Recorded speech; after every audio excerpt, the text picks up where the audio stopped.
We have come to you at a very difficult time in the history of our country. We are visiting the National Assembly because of its unique position in our Constitution. The democratic system we run in our country rests on three arms of government. Of these three arms, the other two function in accordance with laws made by this arm.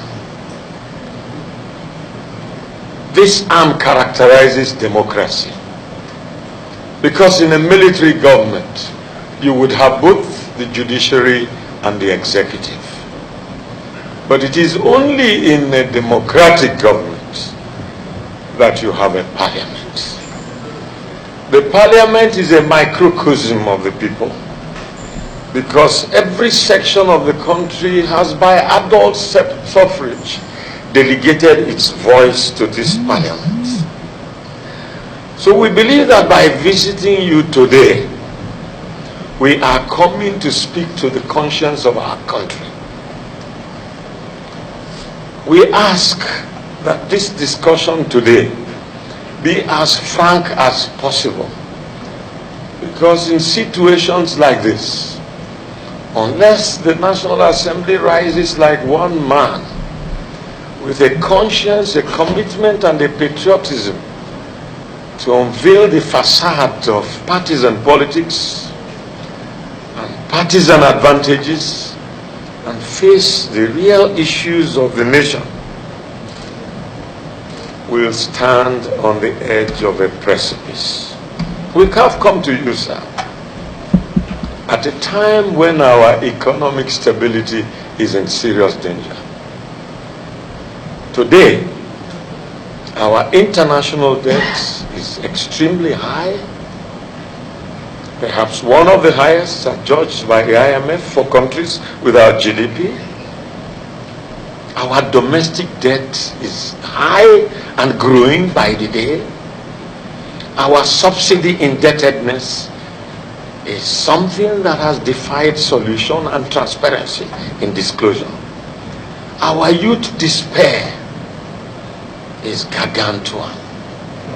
The federating units in this country, in the unitary system that we call a federal government, are surviving with great difficulty.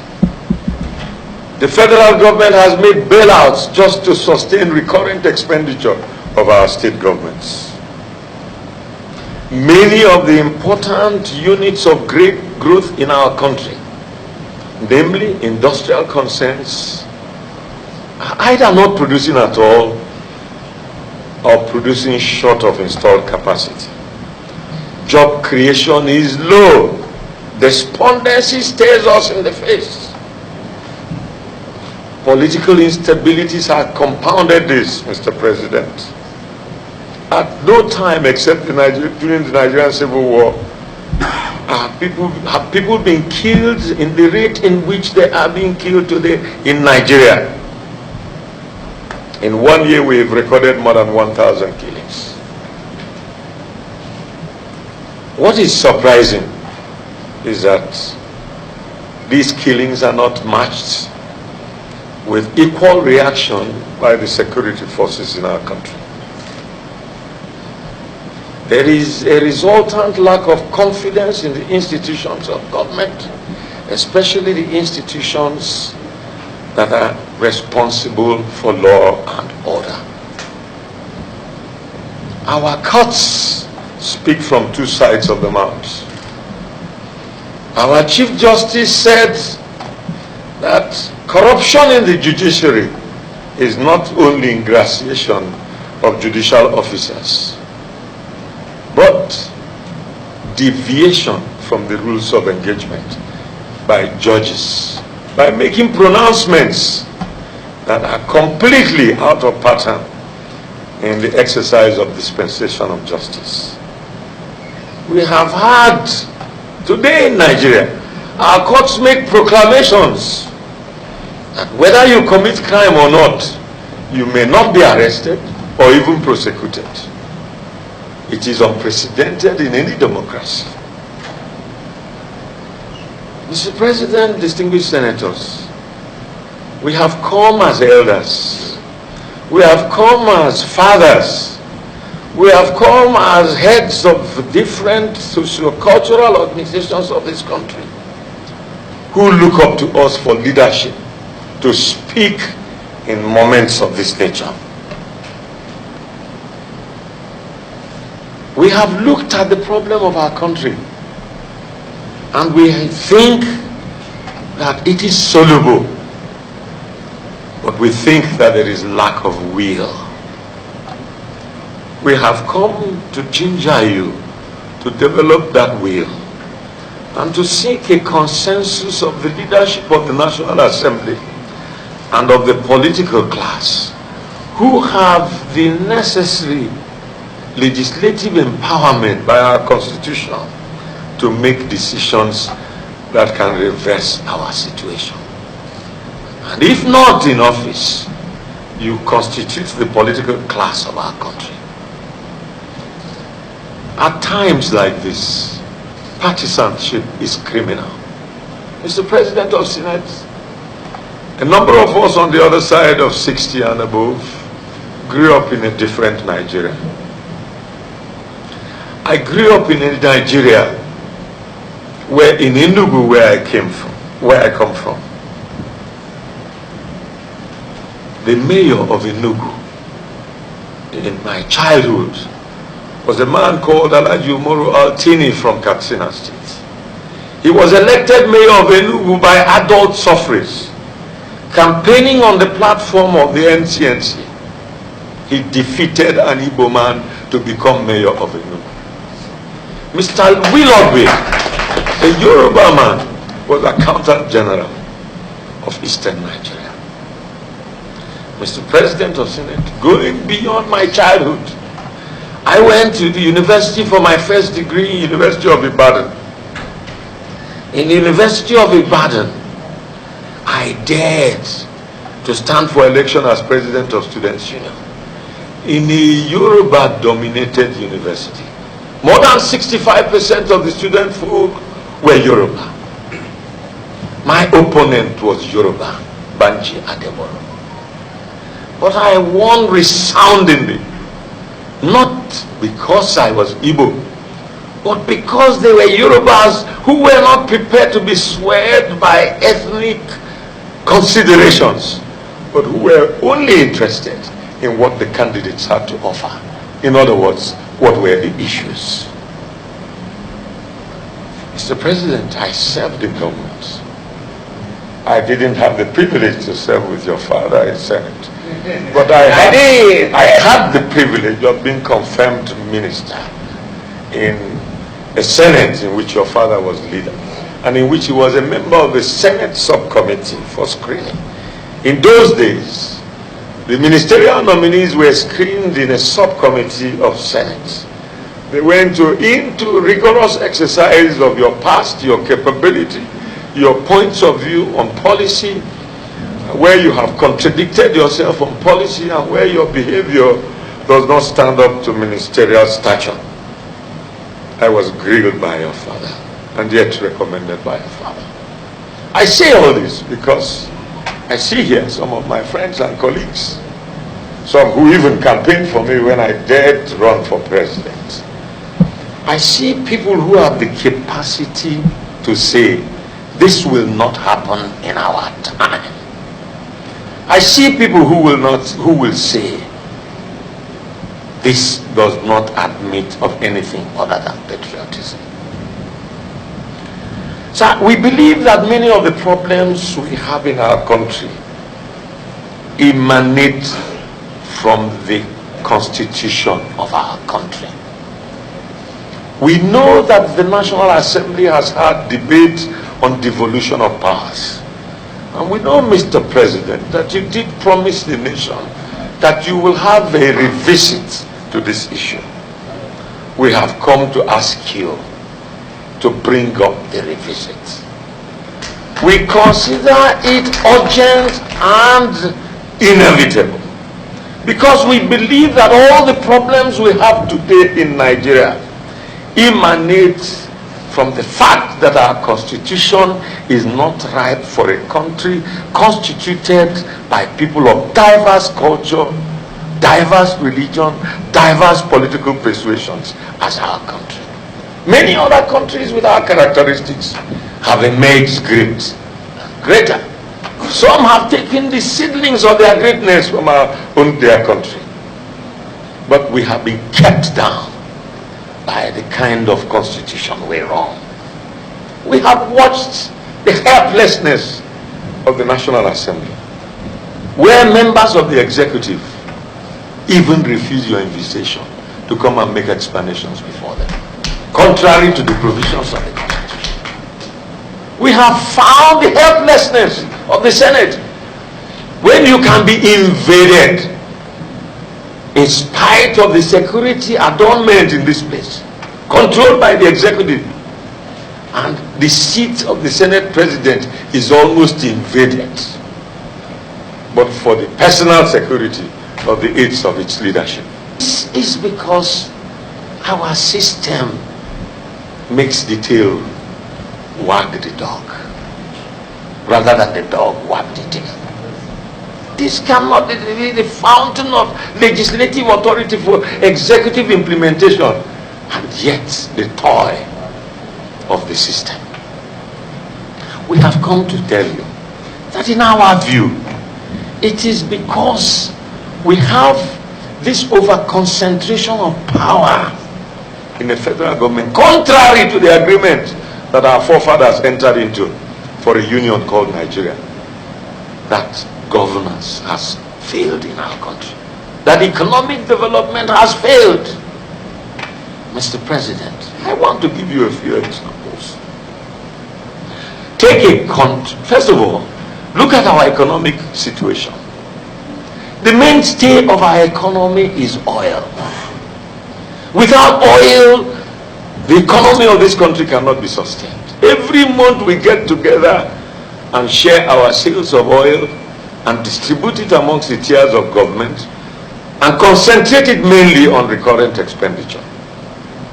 We grow no wealth.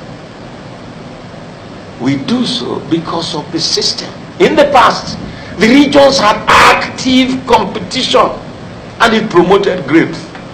When we went to university, if you wanted to read architecture, you went to Ahmadu Bello University. If you wanted to read medicine, you went to University of Ibadan. If you wanted to read the humanities and engineering, you went to Asoqwa. And under the regime of pre and immediate post-independence, in 3 spectacular years, things happened in Nigeria of outstanding proportion. We built the first television station in Black Africa. We built the first iron and steel complex in Black Africa. Import substitution industry was growing in our country in such sequence. Our universities were of such international reputation that it attracted staff from all over the world, as well as student folk. We were the pride of Africa. Suddenly it became retrogression. Mr. President, oil is a declining commodity in the international market. China and the OECD countries have put a time limit between 2020 and 2024 to stop production of any machines dependent on fossil oil. The immediate consequence of this is that there is going to be a fundamental and phenomenal decline in the world demand for oil. 2020 is only 2 years away. What is the sense of urgency around our country about how to cope with this? We are only interested in the appurtenance of power, the sheer ego that I hold power and I can do what I like, not in what our children will be tomorrow. There ought to be a time of national emergency now. What must we do to overcome this calamity that is about to come? America has developed shale oil technology, making its continued dependence on our crude oil practically impossible. Other countries are going to do so. Sir, what are the alternatives? Agriculture. Take a country like Netherlands. It's the 14th largest economy in the world. Netherlands exports just vegetable and dairy of $100 billion in a year. In the history of this country, our oil export has never attained such a level. Every day we make lip service to agriculture. But what are the structural instruments of making agriculture real? We used to have groundnut pyramids. We used to have oil exported, palm oil exported in commercial quantity. We used to have cocoa. Some of those we exported cocoa with are now using it for chocolate. They have secondary industries arising from them. Some who exported palm oil have hydrogenation of fats. They have margarine. You go to Malaysia, they use even the shell of palm nut to make gravel for rural roads.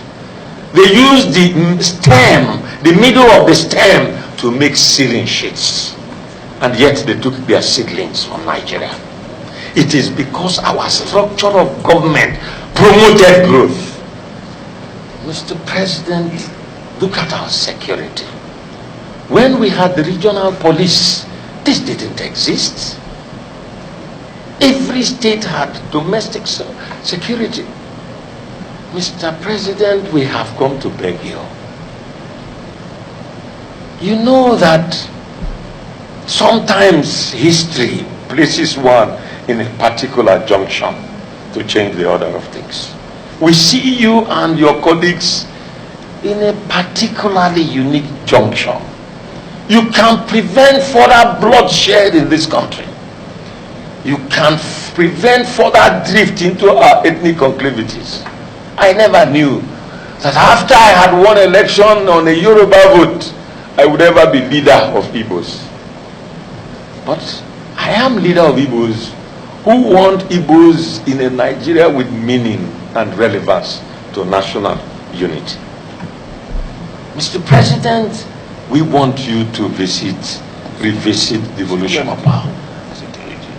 Because if we have this restructuring and we limit people to minding domestic affairs and we encourage competition between various areas of the country, production will increase, standards will increase, security will increase, mutual respect for each other will increase, friendliness will be encouraged. We want a restructured Nigeria. We want a restructured Nigeria.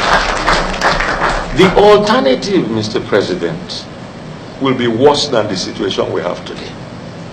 If it is possible for us to have a situation in which people carry AK-47 freely in Nigeria and murder people every day.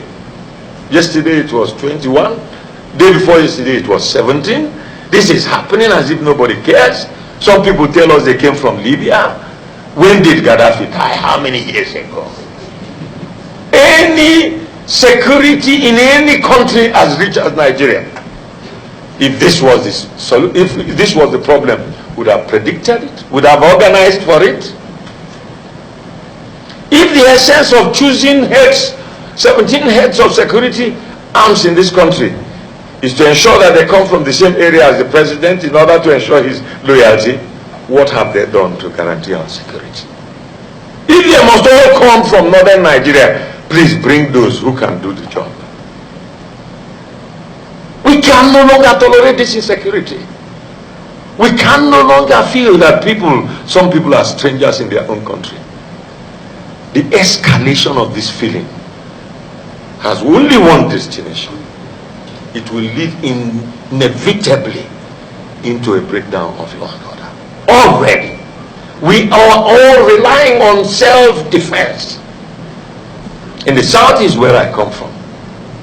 We have local vigilante groups, and it is monstrously frightening how the Inspector General of Police can tell us that something that has worked should be broken in my place. Before we began local vigilante groups, kidnapping was the highest in the southeast. People could not even have ordinary traditional engagements in their homes. But today, the Southeast is probably the most peaceful place in Nigeria. And we are told that all the guns licensed by the police, which we have not used for armed robbery or for civil insurrection, should be returned to them. Where is this kind of rhetoric? How is this justice viable? So, Mr. President, the kernel of our point is, some of my northern friends told me that the reason why the South wants restructuring is that we do not want them to participate in the oil. Well, I have already told you that the oil is gone. And when the oil goes, the greatest source of national revenue will come from agriculture. The North has a monopoly of animal husbandry wealth. The North has a monopoly of vegetables. The North has a monopoly of dairy. The challenge is that national attention has not been given to the development of it for export potential. The North could virtually finance the whole federation if we give priority to that. So we've not come to make an ethnic representation. We've come to make a patriotic representation. If this does not happen, we have no alternative but to sing the non-dimittus of our country. And God forbid that this should happen. Mr. President, this is the last and desperate attempt to unmask our problems and to speak to power. What else is power except you here? The reason you are not feared is the lack of unity. But you are not looking for 100%. Leon Trotsky and 3 people formed the Red Army that metamorphosed into the Bolshevik Revolution. If Saramadu Bello of blessed memory, Dr. Azikiwe of blessed memory, and Chief Awolowo could not agree, there would not have been anything called independence. They refused to be divided by their tribal privileges. There comes a time when unity is inevitable. We call on you, members of the National Assembly, rise up and save our country.